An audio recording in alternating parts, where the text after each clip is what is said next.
У меня, ребята, идет подготовка к завтрашнему походу. Вот тулан. Вот шкура оленя. Я сейчас покажу, какая реакция у него сейчас. Вот смотрите. Что, с ума сходит, блин. Я даже не ожидал, что такая реакция у собаки на шкуру. Деревья-то Господь.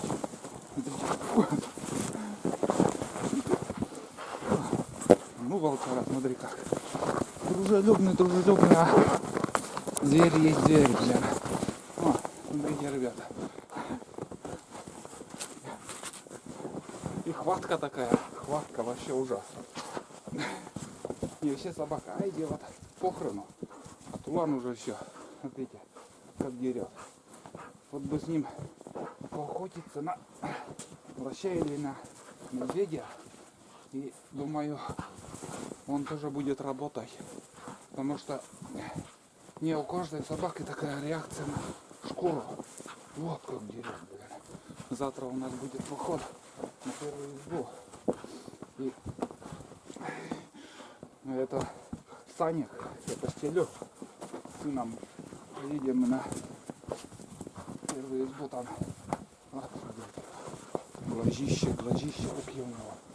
Глазище как, не знаю, как зверь. Смотри как.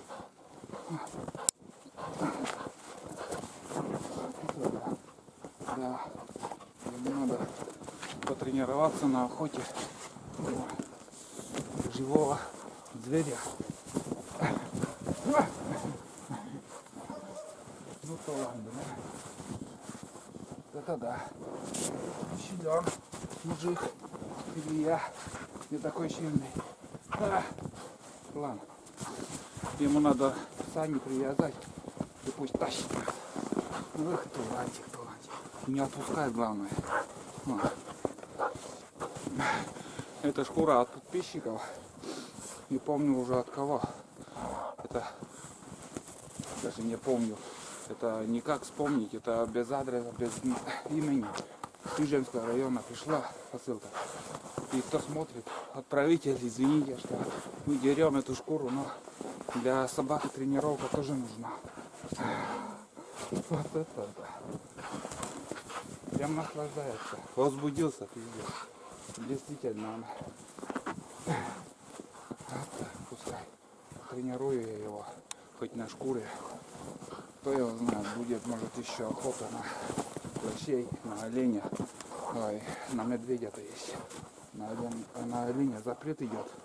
Нельзя охотиться на медведя и на лося, если взять лицензию. Устал? Не. Ладно. Поставь нам подкладку на сани. Все, хватит. Вообще, вот такая тренировка была у нас тулана.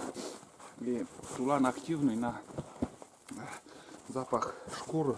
Все, хватит. Не порти шкуру. Вот это да.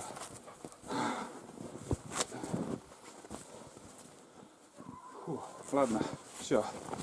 Мы готовимся. Завтра будет у нас поход. Первую избу. Все, хватит тулан. Все, пошли. Хватит.